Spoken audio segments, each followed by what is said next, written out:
Rob the Backyard Gardener here, and I've just got the itch to get some seeds started here in Zone 8A, North Texas. Our last frost date is usually about March 21st, and today is January 18th, which means I got roughly 60 days till I'm in the safe zone. So technically, I'm a little early. Probably 60 days will put my tomato plants, my tomato seedlings, kind of big. But if I factor in 1 to 2 weeks till they germinate, and then I really think about the greenhouse that I have outside, and I do plan on growing several tomatoes in the greenhouse this year to keep the birds and the pests away, then I'm probably going to be okay. So join me as I show you which varieties I'm going to start. Some are some old favorites that I have, and a couple are some new varieties I'm willing to try. Let me show you what I'm doing. So I'm going to be using these Jiffy pellet packs here to start my seeds, and I love them because you just got to get about 1.75 liters or 7 cups of warm water. And the deal here is that these compressed little packs, all you got to do is pour the water on it and they soak it up. And for this particular variety, these guys get about 2 to 3 inches tall, so it's perfect for starting seeds a little earlier than you'd like, because you got plenty of time and space in here that the roots can expand and grow out. And I really love these because you put it right directly into the ground. No root shock, no crazy transplant shock. Anyway, I've got a couple of ones that I did earlier right here, and like I said, these guys get pretty big. You can see it's all ready to rock and roll. It's ready to retain the moisture, ready for the seeds. And the other cool thing is when you put the tops on these, it actually acts like a little mini greenhouse.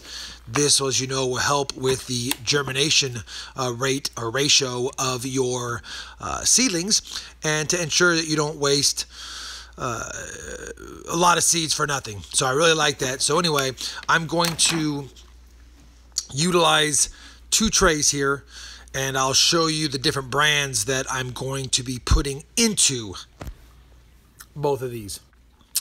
Okay, so let's see what we got here. I've got some grape tomato seeds. Now, these are from the tomatoes that I grew that we loved. They were so sweet and delicious a couple of years ago. I guess it's been a year and a half, so I'm hoping these seeds will be viable. They should be. They're off some really high quality tomatoes that I loved, and we're going to go back to these. I'll probably use these first 2 rows here. The next thing I'm going to be growing is some San Marzano tomatoes. Now, these are an Italian tomato. They're great for making sauce.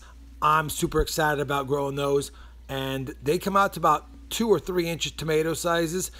Perfect for saucing. Anyway, I'll probably use these top 2 rows in this tray for those as well. I don't know, maybe more, maybe less.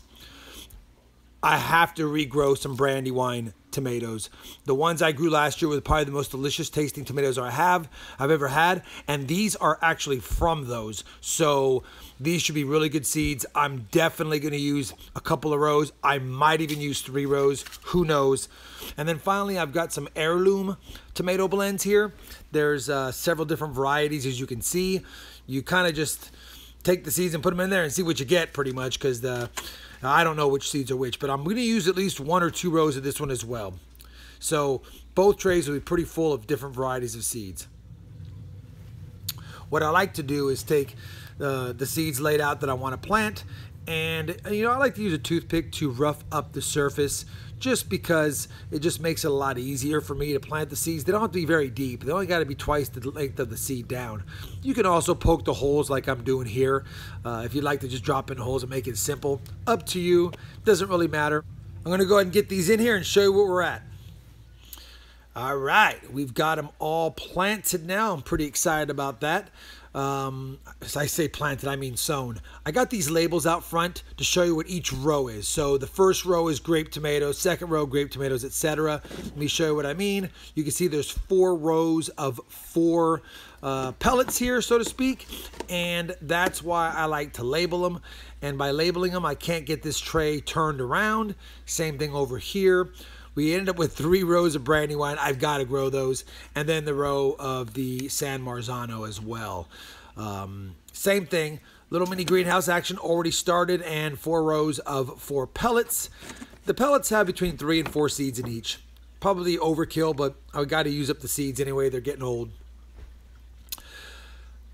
You'll also notice here that I like to not just label the brand or variety I'm using, but I like to make sure I put the date that I sowed them on, just so I have an idea of how well they're sprouting. So there you go, guys. I've got several of varieties that are now started. Obviously, I'm going to start a lot more things like my peppers and carrots and potatoes and all the other good things I like to grow that I like to eat as well, like I said in my previous video. So if you like the video, please give it a thumbs up. If you're not a subscriber, please subscribe. And again, thanks for tuning in.